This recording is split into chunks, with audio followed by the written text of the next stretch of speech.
ദൈവനാമത്തിന് മഹത്വമുണ്ടാകട്ടെ. ഇന്നത്തെ പ്രഭാതത്തിലെ നമ്മുടെ ഒന്നിച്ചുള്ള ചിന്തയ്ക്കായി ലഭിച്ചിരിക്കുന്ന വേദഭാഗം 14 സങ്കീർത്തനം 1 വാക്യം. ദൈവമില്ല എന്ന് മൂഢൻ തൻ്റെ ഹൃദയത്തിൽ പറയുന്നു.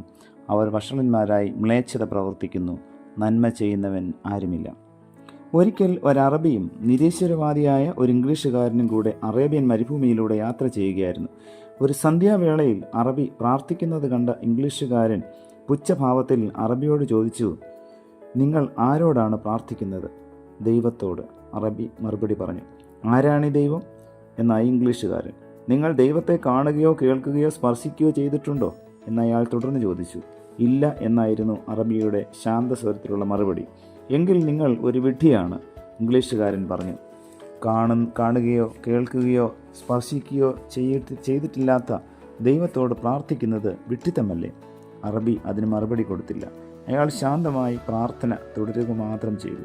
പിറ്റേ ദിവസം രാവിലെ ഉണർന്നു നോക്കിയപ്പോൾ അവരുടെ കൂടാരത്തിന് മുൻപിലുള്ള മണലിൽ ഒട്ടകത്തിൻ്റെ കാൽപ്പാടുകൾ പതിഞ്ഞു കിടന്നിരുന്നു. അത് കണ്ട ഇംഗ്ലീഷുകാരൻ പ്രസ്താവിച്ചു, കഴിഞ്ഞ രാത്രി ഒരൊട്ടകം ഇതുവഴി കടന്നു പോയിട്ടുണ്ട്.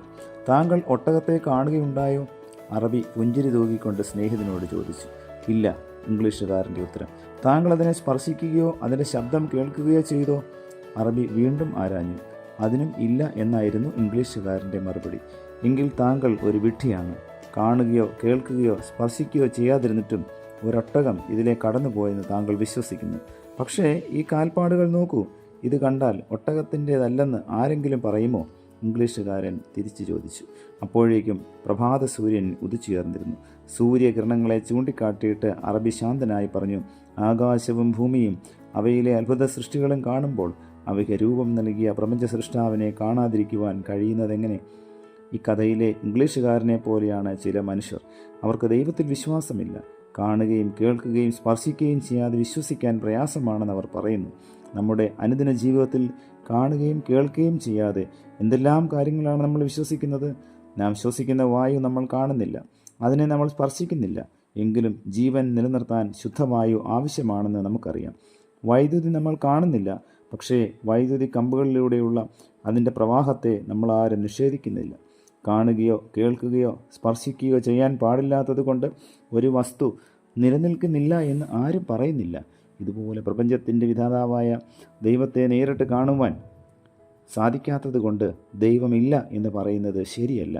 പ്രപഞ്ചത്തിൻ്റെ ആരംഭത്തിനും അതിൻ്റെ ക്രമീകരണങ്ങൾക്കും പിന്നിലുള്ള വലിയ ശക്തിയാണ് ദൈവം. പ്രാർത്ഥിക്കാം. പ്രിയ കർത്താവേ, ഈ ഭൂമിയിൽ അങ്ങയുടെ ശക്തി എല്ലായ്പ്പോഴും ഞങ്ങൾക്ക് മനസ്സിലാക്കുവാൻ ഞങ്ങളെ അവിടുന്ന് സഹായിക്കണമേ. ജീവിതത്തിൽ പ്രതിസന്ധികളും പ്രശ്നങ്ങളും ഒക്കെ വരുമ്പോൾ അദൃശ്യനായ ദൈവം ഞങ്ങളുടെ കൂടെയുണ്ട്, എല്ലാ സാഹചര്യത്തിലും ദൈവം ഞങ്ങളോടൊപ്പമുണ്ട് എന്ന് വിശ്വസിക്കുവാൻ തക്കവണ്ണം ഈ പ്രഭാതത്തിലെ വചന കേൾവി ഞങ്ങളെ സഹായിക്കണമേ. പുത്രൻ്റെ നാമത്തിൽ പ്രാർത്ഥന കേൾക്കണം പിതാവേ. ആമേൻ.